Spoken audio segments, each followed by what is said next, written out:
Welcome everyone to another episode of Revolution Recap. We have a bonus podcast for you today. Sam Minton of the Bent Musket interviewed Brad Feldman to talk about his time and his tenure as the play-by-play announcer for the New England Revolution.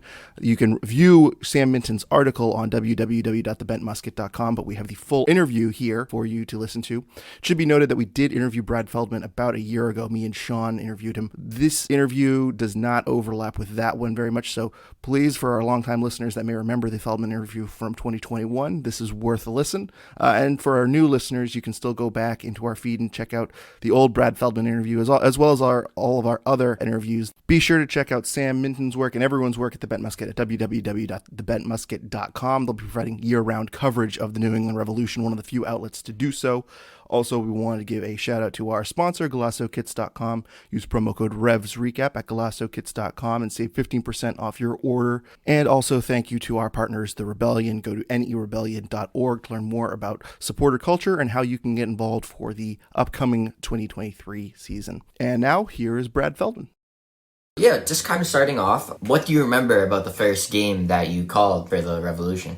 So the first game that I called was, I believe, a radio game with Butch Stearns at the old Foxborough Stadium.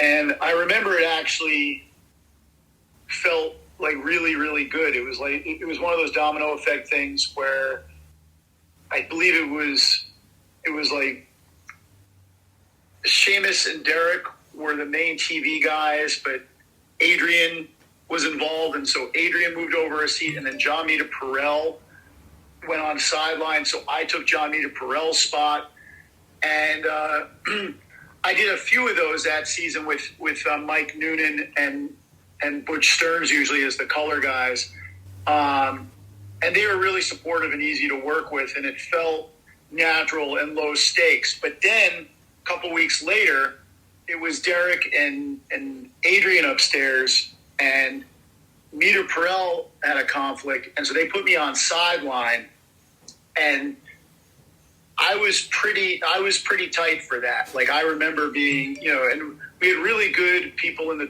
truck. I believe it was Bob Frateroli and Amy Rosenfeld, who both went on to long careers at ESPN and had a lot of experience before that at Nesson, et cetera. And now Amy's a bigwig at NBC Sports.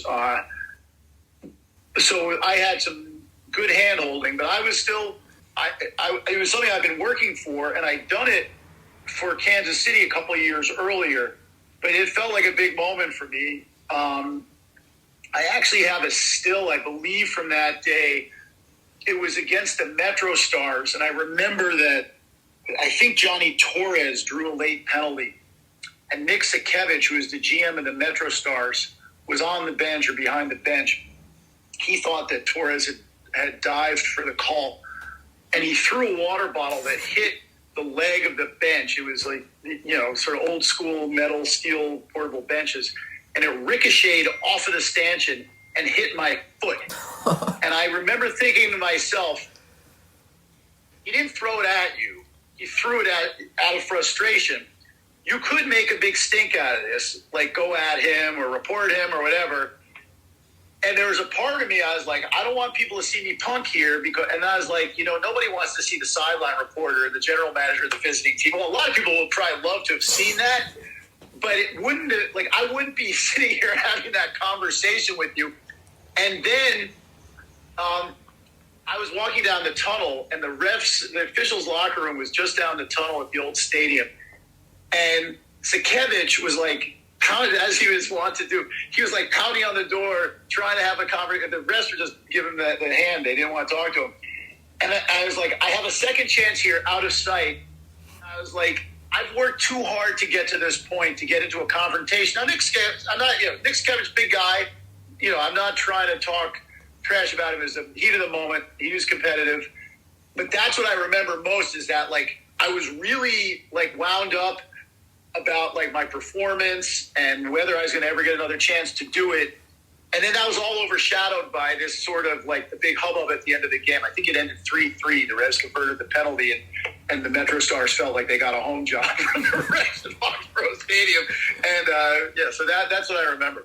Yeah, and then, you kind of mentioned, you were kind of tight and everything. So how long did it take for you to kind of, feel in the groove, get comfortable, whether it be the sidelines or in the booth, just kind of get that comfort level? 18, 20 years. I don't know. On the one hand, if you're not a little nervous, in some way, you've lost your edge. And that's what drove me to prepare for every game the same way, or prepare more than when I started out, because you want to do a good job every time. In terms of the actual on-camera performance, it's hard to say. I think that different occasions have, different sort of at least perceived orders of magnitude, levels of importance. I feel like now I can go 20, 30 games never really feeling nerves. But if there's a production snafu or a big crowd, your nerves are elevated.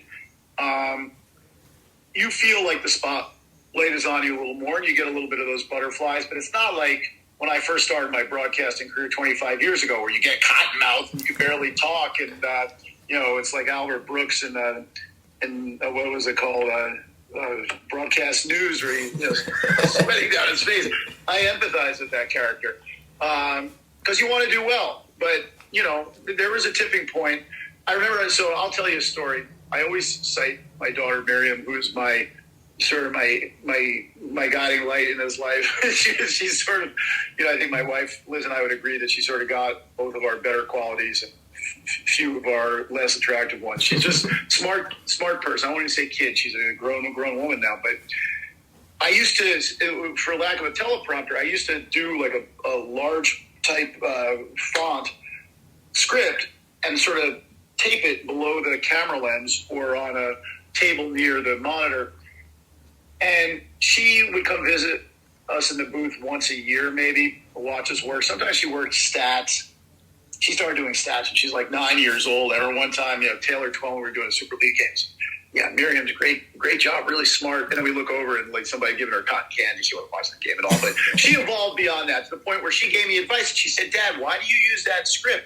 I said, what do you mean? She's like, you tape that up. I said, yeah, but I don't read it live. It's just sort of a crutch. She was like, take the training wheels off. You've been doing this a few years now. You can do it without the script.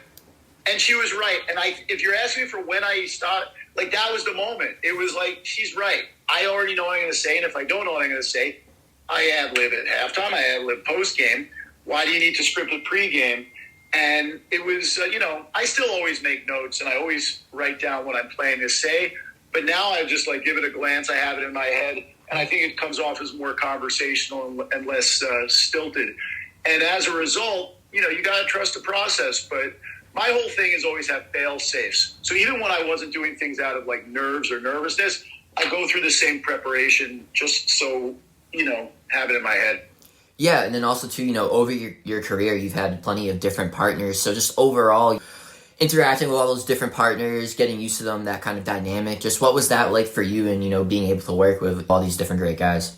Yeah, it's a privilege and really fun. And, each one of those partners, and there have been, we're talking in the sort of broad strokes about the guys I worked multiple seasons with, because obviously there have been fill-ins and other gigs that I've worked where, but talking about the guys in the Revs booth who were my, John Mita-Perrell on radio, Adrian Healy, Greg Lawless, Jay Heaps, Jeff Causey, Paul Mariner, Charlie Davies.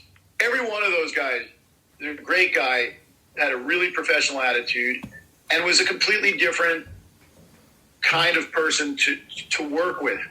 I will say this about some of the existing MLS announcers when I came in, with very few exceptions, the sort of collegial welcome that I got was looking back in what can be a very cutthroat business where there aren't very many jobs available. It was, I'm honored and flattered and very, very appreciative of what all those guys did. And not just Revs guys. Like I'll mention names like JP Della Camera, Glenn Davis as people, who really helped me.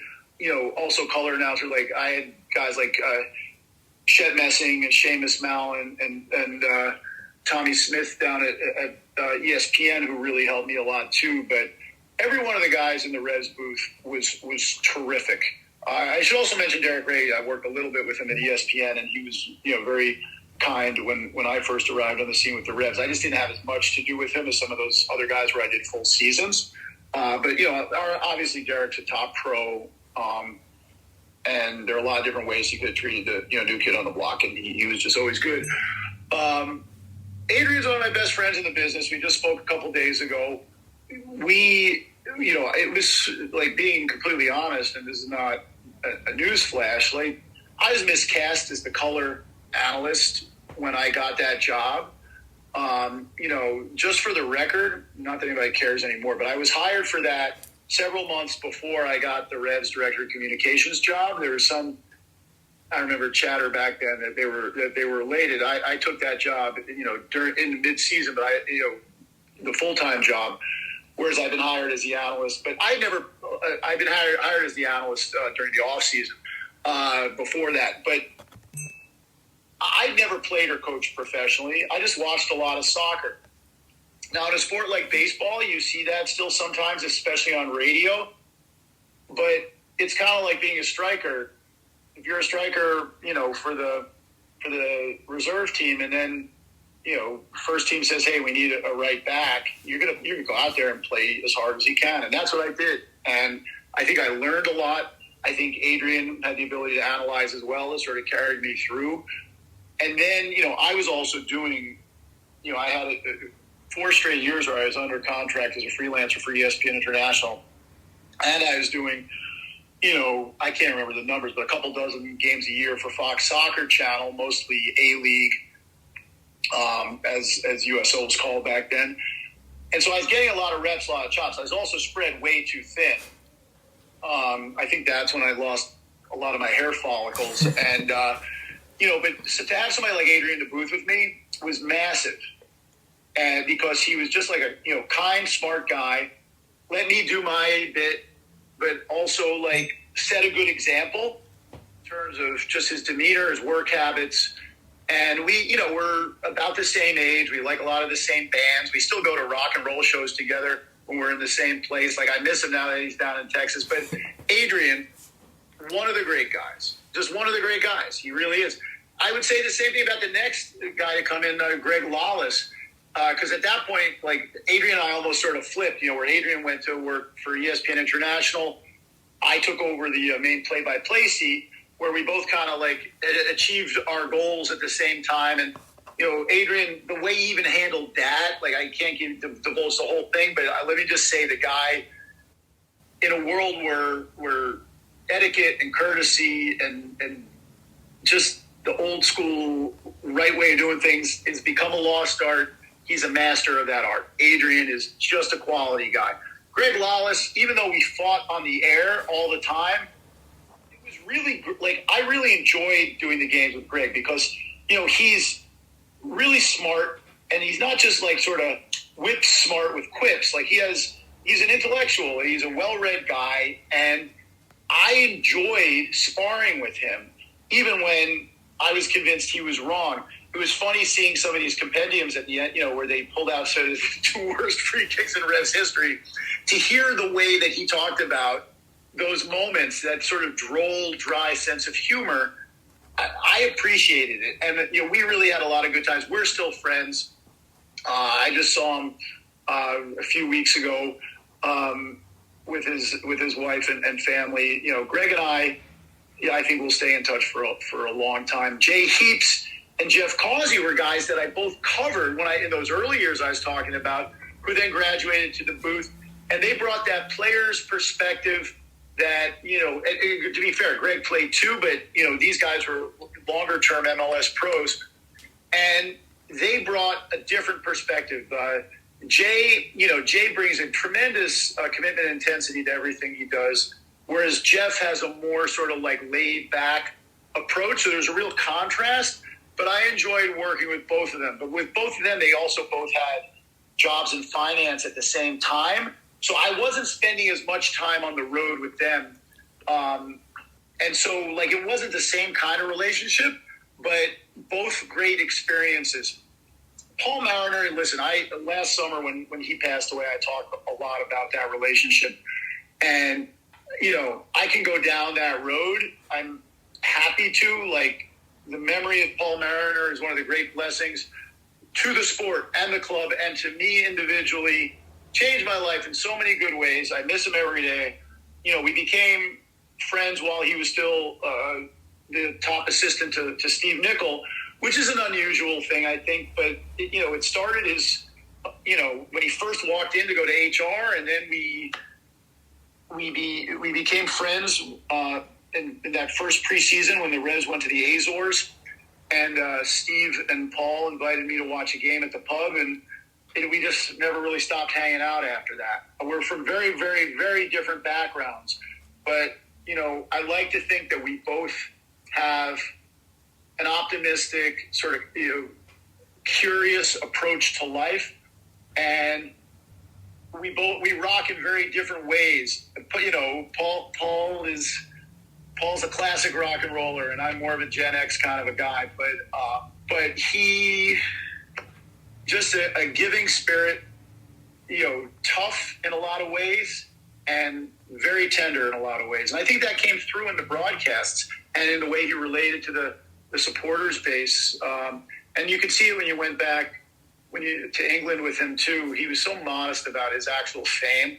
I'm not even sure he realized how much more he could have exploited his fame, even though he was well past his star playing days. He yeah, I'm going to get emotional, so I'll stop. I'm not going to tell anybody listening to this or watching this or reading this anything they don't already know or think about Paul Mariner, because he's universally loved. And, and then the broadcast part of that was fun. And then Charlie Davies, what a hero, what a New England story, what he's had to overcome, and the optimism and upbeat, outgoing approach that he brings after all the struggles he's been through. I think, he's just gotten wiser and smarter as he's gone along. He's very similar to Paul in that they both have this striker's mentality, not just for like scoring goals and sort of leaning into life, but when they've got an opinion, like when they want the ball, they want the ball. And they see every referee's call, almost every referee, through like the lens of a striker. And you can't move them off the spot. Like, they are so stubborn. Now, both of these guys are international footballers. And sometimes a lot of times they're going to see things that I don't see because of their experience or because as a play-by-play guy, I have to ball watch the whole time. But man, are those two guys stubborn. And they loved each other because they were cut out of the same cloth. Charlie, I think he's just going to go from strength to strength. He does so many things in broadcasting outside of Revs TV. But Charlie's, really grown into the role, and I see great things, continuing to happen for him. And so, I could go on even longer about each one of those partners. Each one of those relationships was special. Each one of them was a blessing to me personally. And so, yeah, it was one of the cool parts of the job for sure. Yeah, and then also too, so our photographer, he was also a broadcast double major, I believe, and he wanted me to ask you, were there any technological advancements over the years that either made the job easier for you or just really stood out to you that you really appreciated, since you were so, ingrained from the start to where we are now? Well, the first obvious answer that's going to sound a little bit sarcastic, but it's true, is high def, HD. When I started, they're still doing an SD. And one of the things that happened was, and again, we're painting broad strokes here, but the switch meant that there was an upgrade in the quality of the trucks and the equipment, not just the sharpness of the picture. Obviously, there's a lot more information in every frame, and the TVs got bigger and sharper and all that. But there were a couple of seasons there where we were getting like the worst old SD trucks. And it wasn't even that they were the worst among the fleet. It was that with HD coming in and a lot of these things on their last legs, some of these trucks in the late 2000s were just not getting upgraded or serviced because they knew they were going out of commission sometime in the next year or two. So I can't remember what season. I want to say like 08 or 09, or right around the time that those great Revs teams were starting to like sort of trail off. Our equipment was not going very well either. So there's not one piece of equipment that I can speak to, but like we did a show in San Jose where we barely got on the air, and it was down to the like. People were like, "Yeah, this is the." I can't remember. There's a term in the truck world. But it's like the boneyard. It's like the boneyard voyage or something like that, where it's like a ghost. It's a ghost ship. You know what I mean? And we did a couple of those. I was interviewed about this a couple days ago after my producer Jim Dodonna talked about it. They were like, "What happened down in Houston with the generator?" I was like, "You don't even want to know." It was like. They didn't have enough power on site to power more than one truck, and there was a hurricane rolling through. And in those days, the trucks couldn't handle it. The engineers are great; they would scramble and everything. So I know I'm not talking about like anyone. Like so, for me personally, I love getting the telestrations. First with Fingerworks, which is a little more rudimentary, sort of old school, and then the last couple seasons we had Coach Paint, Kyron Hago.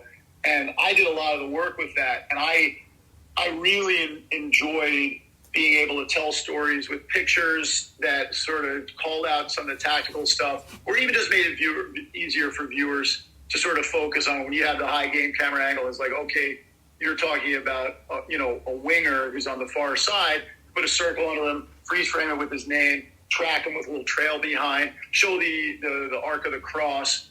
I think that's good for storytelling. And, last thing I'll say is at one point, I wanted to work more in the way of these new analytics but I've come to realize that you have to do quick snapshots and not go too deep, and that people who want that can get on the websites and the blogs and the Twitter feeds and drill down more on that. But I do think if you have a great number that does tell a story, some of these, whether it's Opta or Second Spectrum or, Pressbox Live or, any one of these, they're American Soccer Analytics, and so these independent websites are really good too. They're just not official sources, but you just want to keep it simple because what people really care about is the game on the field when the ball's in play, and then then in the post game you can say, well, expected goals were 3.91 to 0.05, but Cincinnati gets away with the 1-1 draw or whatever. So those are the kinds of advances that made it more interesting, but you have to know how to apply them. Yeah, definitely. And also, too, looking more recently, obviously, halftime interviews with Bruce Arena, they've definitely become one of the intriguing parts of the broadcast. Overall, just what was it like being able to do those with him? And, even if you just want to touch upon halftime interviews in general, what are those like to do? Well, I think it's amazing that we've made it through 4 seasons of interviews with Bruce at halftime, and none of those headsets have actually been busted. It shows that they're pretty durable nowadays.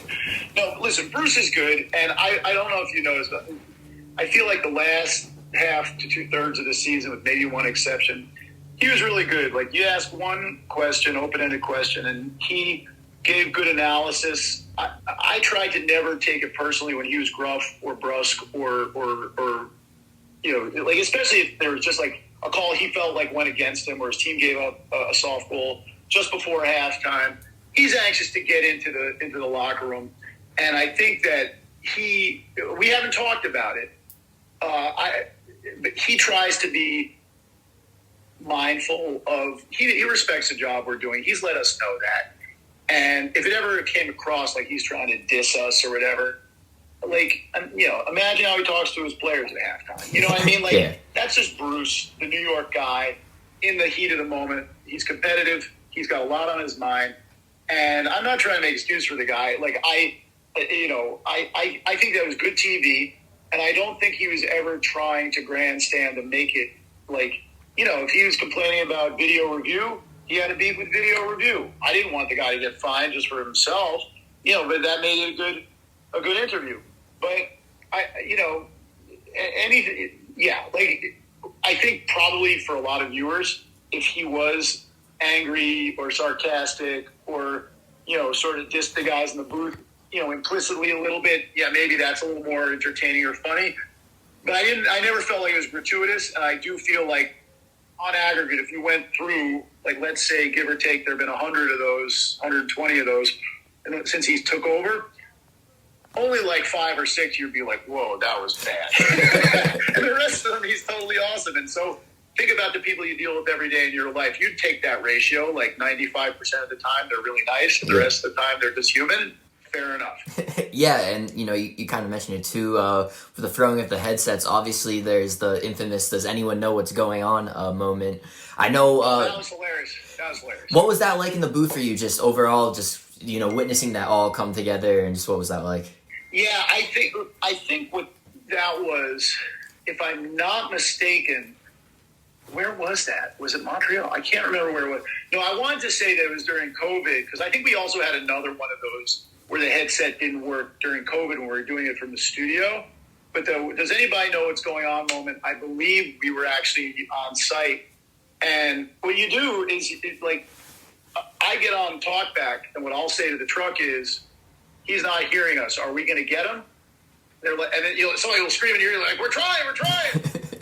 So I'll say, Bruce, like, I can't remember the exact flow, but I'll be like, can you hear us? He's like, does anybody know what's going on? And then say, clearly technical difficulties. We apologize and thank Coach for his time. With the score 1-1 at halftime, we'll be back with more on Revolution TV or something. You just got to roll with it. That's live TV. And when you talk about the nerves, like, one of the things that I think creates nerves is the specter of the unknown. And as you get more experience, like, you've been in those situations before, you get less flustered or rattled by them. And, we've talked about it a lot in the last couple of weeks. We have really good people. We've had really good people in the truck. The producers I've worked with always have had my back and are good at communicating. And so they're just like, we're going to break, or we're going to blow it off, break in 15, and they'll count me out, and I'll just do my little score and summary. And, if that happens once a year, that's just, the cost of doing business. Yeah, and you kind of mentioned it too, obviously, when COVID came, that was definitely, a big hiccup for the broadcast industry. So just how difficult was it for you in just kind of adjusting to, calling games remotely? What was that experience like? Well, you talk about technological advances in HD. For me, it was like getting on a spaceship into the future. Because when I was calling games off the monitor for ESPN International back in the early 2000s, the mid-2000s, you were still on, 20-inch SD monitors, sometimes getting uplinked and downlinked 3, 4, 5 times, which degraded the signal.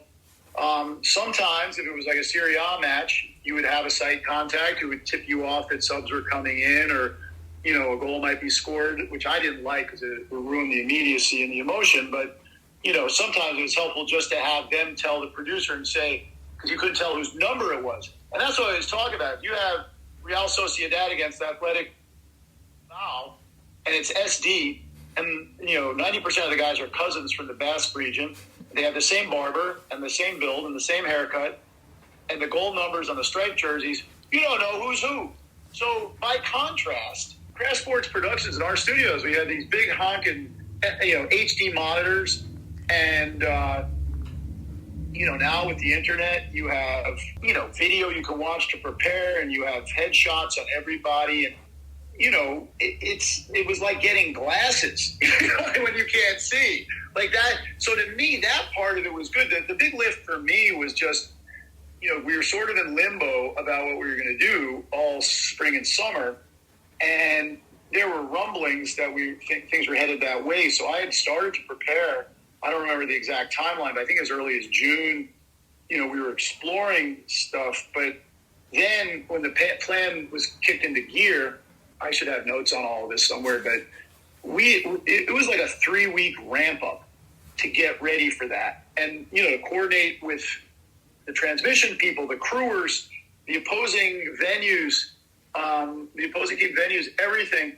And then, sharing the stadium is a time of year where the Patriots are getting into training camp and preseason, and you still had concerts and the logistics of it. And that's why, I don't know if people noticed, how many times, without listing all the individual names, but people like Jason Stone and Jim Carlson in stadium operations for me, were just, in addition to, MJM Productions, all the people at Craft Sports Productions and Craft Sports and Entertainment, there's so many names that I leave out who are so important to it.